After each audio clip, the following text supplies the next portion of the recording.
Mga idol at kabayan, breaking news! Isa sa pinakamalakas na barkong pandigma ng Amerika dala ang pinaka-advanced na eroplanong mandirigma nito. Ang F-35 Lightning II ay nakatakdang pumasok sa loob ng Pilipinas sa Sulu Sea, West Philippine Sea at South China Sea. Ito ay matapos ang ginawang pangbubuli ng China sa mga barko ng Pilipinas sa Bao de Masinloc at Ayungin Shoal. Handa ang Amerika na depensahan ang Pilipinas laban sa buling bansa tulad ng China. Pinakabagong floating barrier na inilagay ng China sa Bao de Masinloc at Ayungin Shoal. Tinanggal ng Pilipinas, isang pagpapakita na hindi tayo takot sa China. Ang Bao de Masinloc at Ayungin Shoal ay sa Pilipinas, atin to. Naku, isang frigate ng China na armado ginamit upang sindakin ang barko ng Pilipinas. Ano kaya ang masasabi ng mga senador na hindi lamang white ship, gray ship na ang ginagamit nito upang itaboy ang mga barko ng Pilipinas? Armed Forces of the Philippines Chief of Staff General Browner sinabing sinungaling ang China.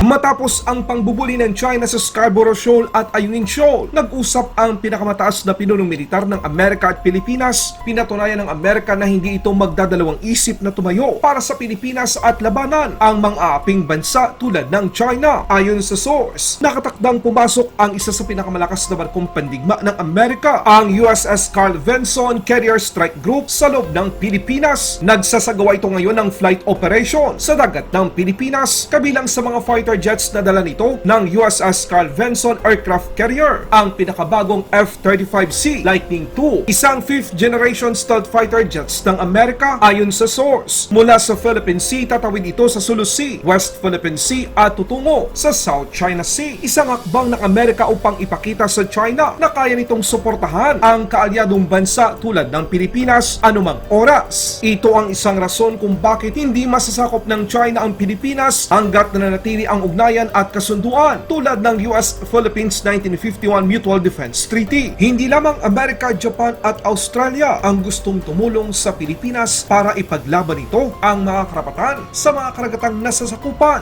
Maging ang India, ipinadala agad ang kanilang warships sa Pilipinas para ipakita ang suporta na ang West Philippine Sea ay para sa Pilipinas. Isang anti-submarine corvette ng India dumating sa bansa. Ayon sa ambasador ng India, ang pagdating ng kanilang barkong pandigma ay isang pagpapakita na handa rin ito upang tulungan depensahan ang mga nasasakupan ng Pilipinas at igiit ang karapatan ng ating bansa sa West Philippine Sea. We fully support our Philippines friends in their efforts to ensure that whatever happens in the seas respects the constitution of the seas, the UNCLOS, and various associated agreements and outcomes.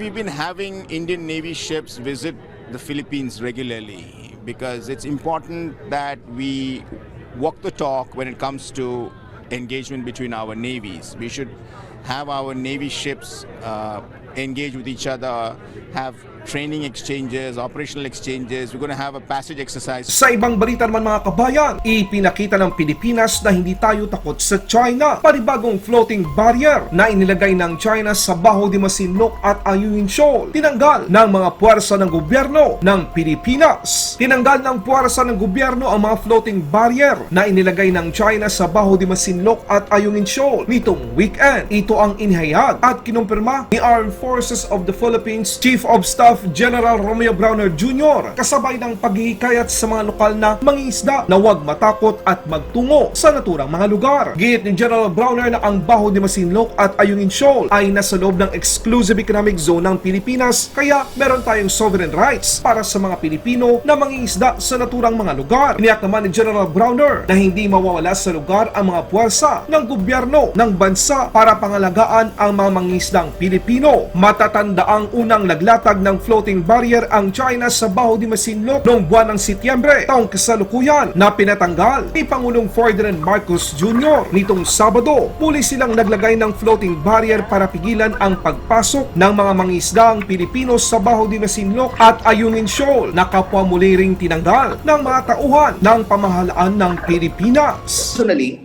I would like to encourage yung ating mga kababayan na pumunta sa West Philippine Sea. Lalong-lalo na po yung ating mga mangingisda. Because that is our sovereign right to fish in our exclusive economic zone. So dapat tuloy-tuloy po yung economic activities natin sa area po natin at yung ating Philippine Coast Guard na magpoprotekta po sa kanila. Okay. In fact, Igan, nung nandun ako sa BRP Sierra Madre, natuwa ako kasi may mga nakita ko ng mga Pilipino na mangingisda nandun sa Ayungin Shoal at nangingisda po sila. Okay. May utos na ho ba ang Pangulo na tanggalin yung binalik nilang floating barriers dito sa Bajo de Masinloc?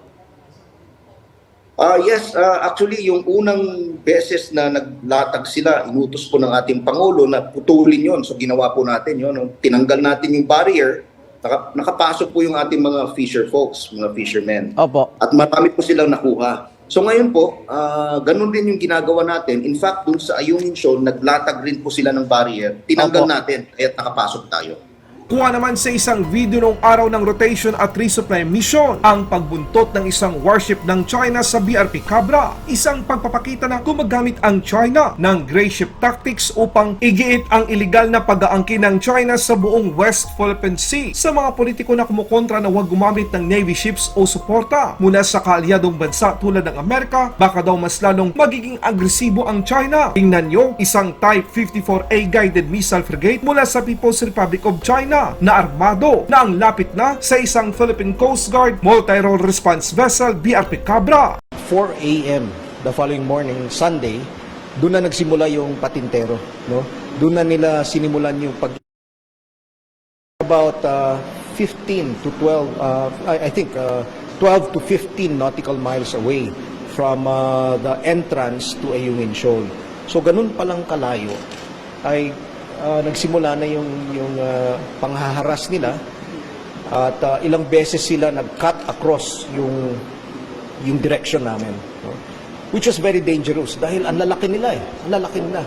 Maliit lang yung Unaiza May, made up of wood, kahoy lang. Sila bakal, no? So napaka-dangerous yung ginagawa nila. And then nung hindi nila kami mapigilan, finally nag-water cannon sila. And then, binunggo nila kami. No? So, kabaliktaran dun sa sinasabi nila na tayo daw ang bumunggo sa kanila. No? Imposible yon because we will not do that. Dahil maliit lang tayo, kung bumunggo tayo sa kanila ng malakas, maaring maghiwa-hiwalay yung kahoy. No? Because the Unaiza May is just made up of wood. No? So, imposible yung sinasabi nila. And then, nung nakalusot na tayo, nakadikit tayo sa BRP Sierra Madre, nakita naman natin na masayang-masaya yung mga tropa natin. Bagamat isa lang yung nakalusot dahil yung MV Kalayaan naman, nung winoter cannon ng Chinese Coast Guard, tinamaan yung makina nila and hindi na sila makaandar. So they had to be towed by the Philippine Coast Guard.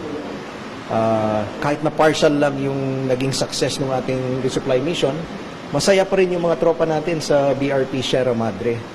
At yun nga, nagkaroon kami ng boodle fight. Pinaabot ko yung Christmas greetings ng ating Pangulo sa kanila. Pati na rin yung Christmas gift ng ating Pangulo, inabot ko sa kanila. So tuwang-tuwa sila. At nung paalis na kami, ang bati sa amin, no? Merry Christmas, sir! Merry Christmas! Ganun yung bati nila. Because they are going to spend their Christmas and their New Year in BRP Sierra Madre. Laban Pinas.